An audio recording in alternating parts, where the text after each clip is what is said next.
கோவை உக்கடம் உழவர் சிலை முன்பாக நடைபெற்ற பொங்கல் விழா. விவசாயிகளை போற்றும் வகையில் நடைபெற்ற இதில் பொதுமக்கள் ஆர்வமுடன் பங்கேற்பு.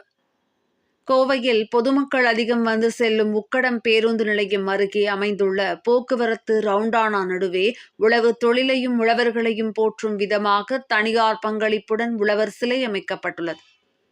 விவசாயம் மற்றும் விவசாயிகளை போற்றும் வகையில் வைக்கப்பட்டுள்ள இந்த சிலை முன்பாக பொங்கல் விழா தனியார் நிறுவனங்கள் சார்பாக நடைபெற்றது.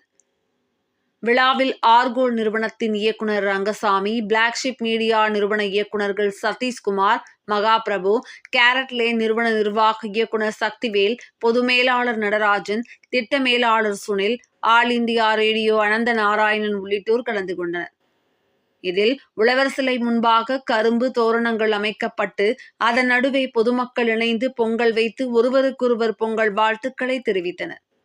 விழாவில் அந்த பகுதி வழியாக வாகனத்தில் சென்ற பொதுமக்கள் மற்றும் கேரளா செல்ல வந்த பயணிகள் என பொதுமக்கள் அனைவரும் சகோதரத்துவத்தை போற்றும் விதமாக நடைபெற்ற பொங்கல் விழா அனைவரின் கவனத்தையும் ஈர்த்தது.